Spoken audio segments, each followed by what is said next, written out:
tentang kelahiran Tuhan Yesus. Injil Matius pasal 1. Injil Matius pasal 1 ayat yang ke-18. Matius pasal 1 ayat yang ke-18. Ya.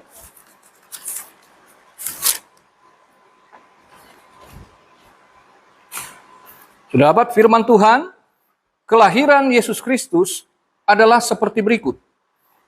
Pada waktu Maria, ibunya bertunangan dengan Yusuf, ternyata ia mengandung dari Roh Kudus sebelum mereka hidup sebagai suami istri. Puji Tuhan, ini sudah sering tentu, bahkan tiap tahun berapa kali kita dengar kalau kita hadir di berbagai kegiatan Natal. Tapi di sini saya tidak berbicara tentang Yesus yang dirayakan, dimeriahkan di mana-mana. Ya, apalagi di kota-kota yang mayoritas Kristen. Di Manado itu waduh luar biasa. Saya selama Jakarta tidak lagi merasakan suasana Natal seperti yang ada di kampung halaman. Tapi di sini saya ingin berbicara bagaimana Natal, biasanya kita bicara tentang kemeriahannya, tetapi dari ayat ini kita sebetulnya dapat menemukan ya bahwa saya berbicara Natal tentang pengorbanan. Ya, karena kan ada kaitannya dengan perjamuan kudus, perjamuan Tuhan, jadi serempet-serempet ke situ. Puji Tuhan. Ya. Natal itu tentang pengorbanan. Ya. Kita lihat di sini dari ayat yang ke-18, cerita tentang Maria yang bertunangan dengan Yusuf, dan ia sedang mengandung, tapi bukan dari benih Yusuf, tapi dari Roh Kudus. Itu artinya bahwa bayi yang dikandung oleh Maria bukanlah manusia biasa. Karena ada Roh Kudus yang dalam doktrin kita, dalam paham Trinitas, ya, Trinitarian kita, Kristen yang arus utama, bahwa Roh Kudus adalah Allah.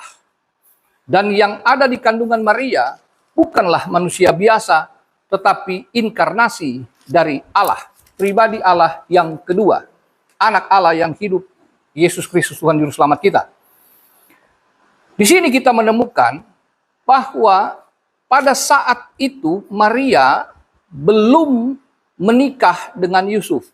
Pada saat dia mengandung bayi Yesus, baru dikatakan bertunangan. Dalam tradisi Yahudi, tunangan itu ada dua macam. Yang pertama, pertunangan yang pertama itu yang biasa kita kenal engagement. Tapi engagement di zaman now itu adalah pertunangan secara umum. Padahal dalam konteks Yahudi, orang Yahudi itu kalau dalam hal ini engagement itu perjodohan dari orang tua, antar orang tua dengan anak-anak yang masih kecil. Jadi biasanya orang tua, entah mereka kerabat, masih saudara atau kenalan, anakmu jodohin ya dengan anakku. Gitu. Mereka masih kecil. Perjodohan seperti ini, pertunangan seperti ini bisa batal. Ya, karena mereka belum saling mengenal kan, masih kecil. Waktu mulai gede, kayaknya enggak cocok lah ini, bukan selera saya lah. Atau orang tuanya tiba-tiba, kayaknya bukan nih. Lihat nih anak modelnya kayaknya aneh-aneh nih, enggak mau. Jangan sama anak gua. Gitu. Bisa dibatalkan. No problem. Yang kedua, pertunangan yang kedua itu adalah pertunangan yang dilakukan oleh orang dewasa. Betrothal. Jadi pertunangan bukan engagement. Tapi di sini adalah pertunangan antara dua orang dewasa yang pada saat mereka bertunangan, mereka sudah dikategorikan suami istri. Sudah dapat disebut suami istri, tapi belum boleh tinggal satu rumah, apalagi melakukan hubungan seksual. Belum boleh. Oke. Sebab itu Yusuf belum pernah tidur dengan Maria. Makanya dimulai dengan ayat 18 ini, kelahiran Yesus itu bukan karena Yusuf, tapi karena Roh Kudus. Oke, jadi ini adalah intervensi ilahi. Nggak ada intervensi manusianya di sini. Nah, dari pertunangan ini kita lihat bahwa dalam konteks betrothal ini boleh bercerai. Meskipun mereka sudah disebut suami istri, tapi karena mereka belum menikah, belum boleh berhubungan seksual, maka mereka boleh bercerai. Inilah yang kita pahami dengan perkataan Yesus dalam Matius pasal 19 ayat yang ke-9. Bahwa yang boleh diceraikan itu karena perzinahan itu dalam konteks pertunangan. Karena di situ perzinahan, di situ sebetulnya bahasa aslinya porneia, percabulan. Ini kategori orang yang belum menikah. Kalau sudah menikah, maka disebut perzinahan. Karena Maria belum pernah tidur dengan Yusuf, maka dia baru disebut percabulan kalau seandainya terjadi hubungan seks sebelum menikah. Itu yang boleh cerai. Yang tidak boleh cerai jika sudah menikah, tinggal satu rumah, sudah berhubungan seksual, apalagi sudah punya anak, apalagi sudah punya cucu. Nggak boleh cerai. Gitu. Jadi yang boleh cerai itu hanya dalam level pertunangan. Tapi karena orang Yahudi, pertunangan sudah dianggap itu suami dan istri. Boleh bercerai di level itu. Oke. Nah sekarang kita melihat bahwa kelahiran Yesus itu bicara tentang pengorbanan dari 3 orang yang namanya disebut di sini. Ada Maria, ada Yusuf, ada Yesus. Yang pertama Maria. Ya. Pengorbanan Maria adalah dia seorang perempuan muda, karena ini sesuai dengan nubuatan Nabi Yesaya pasal yang ke-14 itu. Pasal 7 ayat 14 itu. Bahwa yang disebut Immanuel itu lahir dari seorang perempuan muda. Terjemahannya bisa perempuan muda, perempuan yang belum menikah, perempuan yang belum pernah disentuh laki-laki. Maria memenuhi kategori ini. Jadi, Maria seorang perawan, seorang muda, seorang yang belum pernah dijamah laki-laki, tiba-tiba mengandung. Ini bahaya. Kenapa? Karena bagi seorang perempuan yang sudah bertunangan, lalu hamil bukan dengan tunangannya, maka dia dikategorikan sebagai orang yang cabul, orang yang layak dihukum mati menurut Taurat, khususnya dalam Ulangan pasal 22, ayat 23 dan 24. Jadi Maria sedang berhadapan dengan ancaman Taurat yang mengancam bukan hanya sanksi sosial, tapi hukuman mati dari Tuhan. Perintah Tuhan.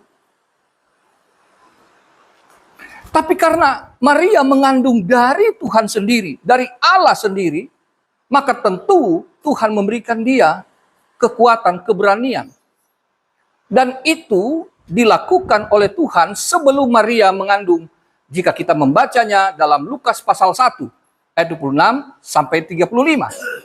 Malaikat Gabriel datang kepada Maria dan berkata bahwa Maria akan mengandung. Bayi yang dikandung bukanlah bayi biasa, bukan manusia biasa, tetapi ia adalah anak Allah yang maha tinggi. Dia adalah keturunan Daud yang kerajaannya akan berlangsung untuk selama-lamanya. Dengan demikian, malaikat Gabriel sedang berbicara kepada Maria bahwa yang dikandungnya bukan anak manusia biasa, tetapi dia adalah penjelmaan dari Allah itu sendiri. Dan waktu itu Maria berkata, bagaimana mungkin?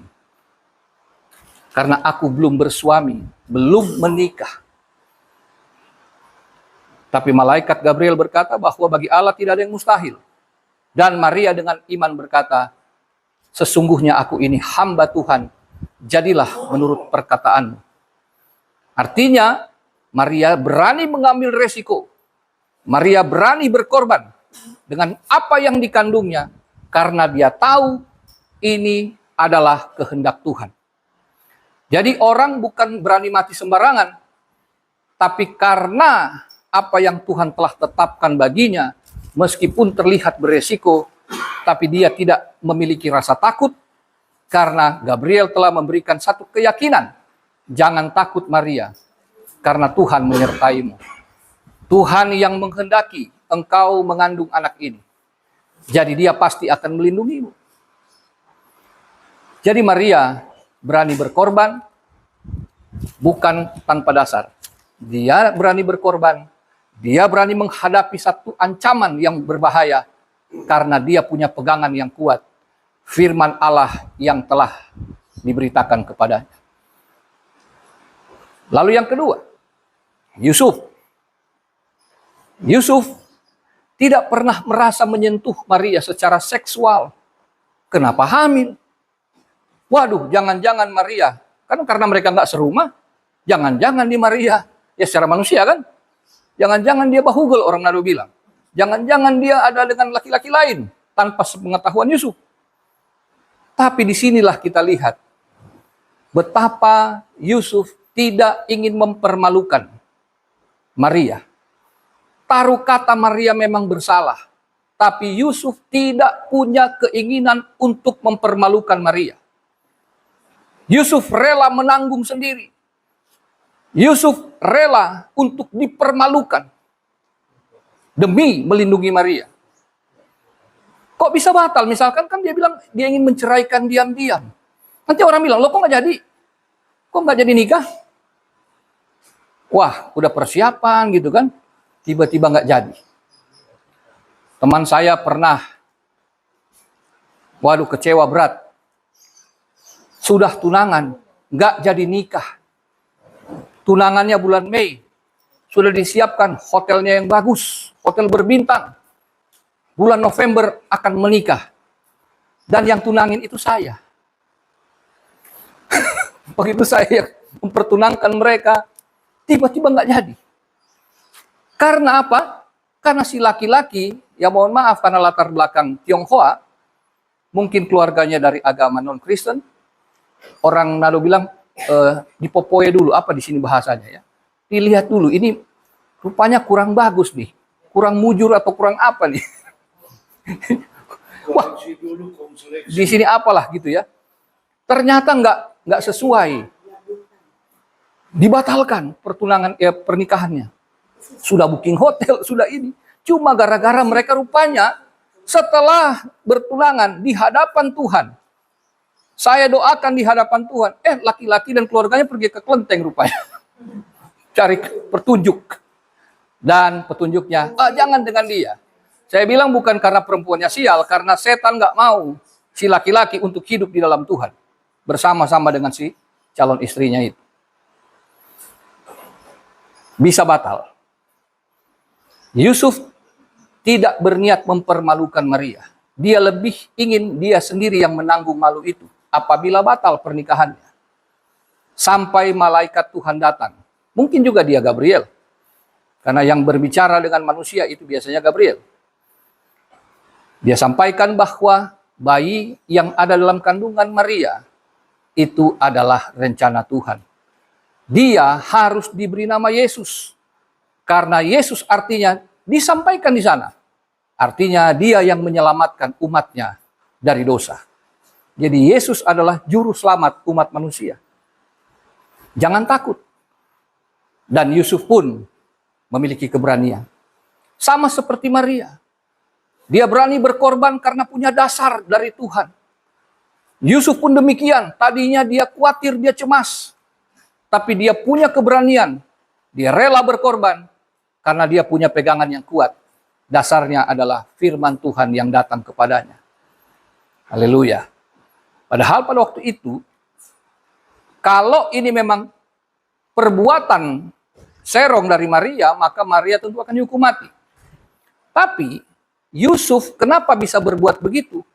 Karena dia menemukan satu hal yang baik dari Ulangan pasal 22, 23, 24 itu.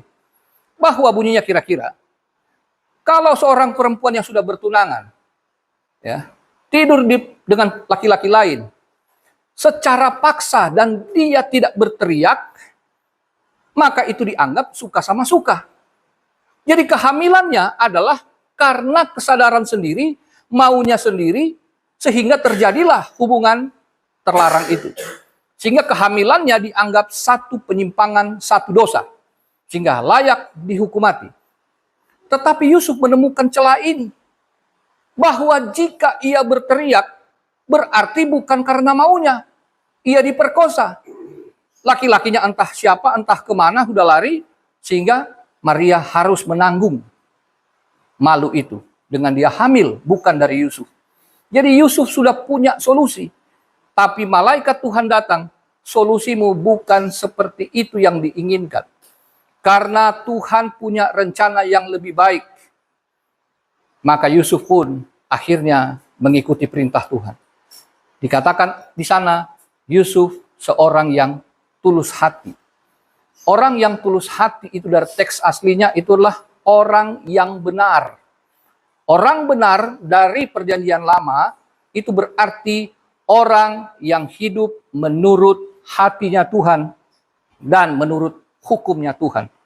Jadi Yusuf berani berkorban bagi Maria karena dia orang yang ngerti hati Tuhan. Dia orang yang ngerti akan kasih, akan belas kasihan dan kemurahan hati. Sehingga ia kemudian berani untuk menanggung itu. Dan Tuhan tidak memberikan mereka satu masalah lalu tanpa jalan keluar. Dalam Injil Lukas pasal 2 kita membaca sana, tiba-tiba pada saat Maria sedang hamil, Kaisar Agustus bikin sensus penduduk. Semua penduduk harus terdaftar menurut, kalau sekarang istilahnya, domisilinya. Kakaknya terdaftar di mana. Yusuf ternyata orang Betlehem, keturunan Daud. Maka Yusuf harus membawa Maria pergi ke Betlehem. Artinya orang-orang yang ada di sekitar Maria ketika hamil bukan karena Yusuf, mereka tidak akan pernah melihat kehamilan Maria yang semakin besar. Karena mereka nggak akan pernah mengerti itu dari Tuhan. Mereka hanya akan berkata, waduh bikin malu. Ini bikin malu. Kok dia hamil tanpa pernikahan?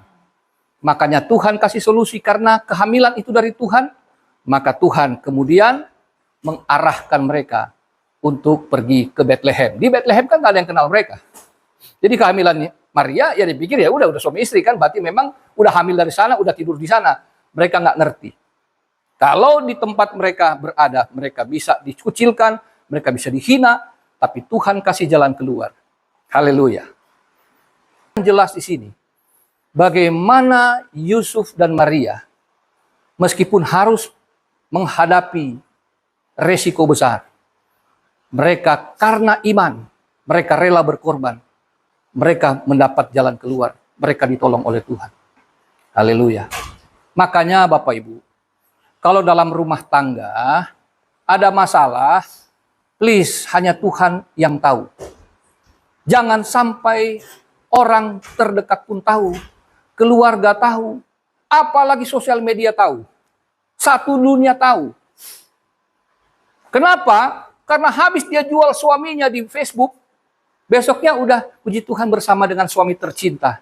Saya geli banget lihat orang-orang kayak gini. Kemarin dia obral suaminya. Tukang selingkuh lah, apalah. Tiba-tiba sekarang darling. Apaan tuh?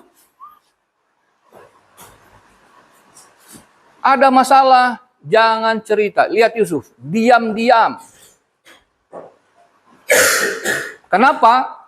Karena Yusuf adalah orang yang tulus hatinya. Kalau kita cinta pasangan kita, saya cinta istri saya cinta saya, maka kami tidak akan menceritakan problem kami. Jangankan ke orang tua saya, ke anak saya pun, ke anak kami, mereka nggak akan tahu. Kami berdua akan menyelesaikan itu di hadapan Tuhan. Jangan sampai problem suami istri, seluruh dunia mesti tahu. Mari kita belajar dari Yusuf dan dari Maria.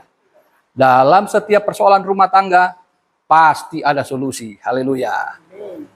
Yang ketiga, pengorbanan itu adalah pengorbanan Yesus Kristus, anak yang dilahirkan oleh Maria dari Roh Kudus.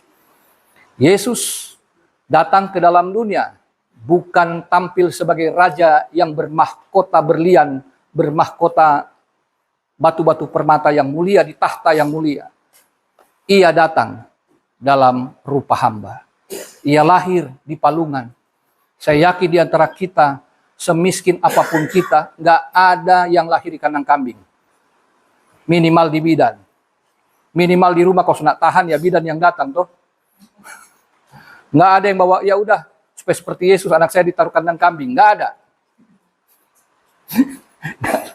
Nggak ada yang lebih hina daripada itu. Yesus Allah yang menjadi manusia. Lihat pengorbanannya. Dia datang tidak dalam kegemilangan, tapi dalam kesederhanaan. Mengambil rupa seorang hamba, bukan hanya manusia biasa, tapi dalam status sosial yang paling rendah. Bahkan kita tahu, meskipun dia dikatakan oleh malaikat Gabriel kepada Maria, dia anak Allah yang maha tinggi, dia Allah yang maha kuasa, dia adalah raja dari segala raja. Tapi Yesus tidak memperlihatkan semuanya itu ketika dia menjadi manusia. Dan puncaknya kita tahu, yang akan kita nikmati juga tubuh dan darahnya, bagaimana Yesus akhirnya dalam pengorbanan yang puncak di atas kayu salib. Sesuai dengan namanya Yesus, Yahweh Shua, Tuhan adalah keselamatan. Tuhan adalah juru selamat. Maka dia berkorban untuk kita. Dia datang untuk berkorban bagi kita. Maria tidak jadi dihukum mati karena Tuhan melindunginya. Yusuf tidak dipermalukan karena Tuhan melindunginya. Tapi Yesus Kristus, dia pada saat disalib, dia tidak mendapatkan perlindungan apapun dari Bapa di sorga. Ia mati secara terhina. Ia menanggung malu. Ia menanggung segala derita yang harusnya dipikul oleh manusia. Tapi Yesus datang memang bukan untuk menerima hal-hal yang indah dan baik, semua yang buruk, supaya kita yang buruk dan hina ini menerima kebaikan dan kemuliaan Allah. Itu yang kita rayakan dalam setiap Natal. Bukan tentang baju baru, bukan tentang pohon Natal yang bagus, bukan tentang makan-makan dan kue-kue yang enak, tetapi mengingat merenungkan tentang pengorbanan.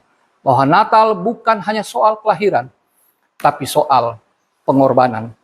Maria, Yusuf, dan puncaknya adalah Yesus Kristus itu sendiri.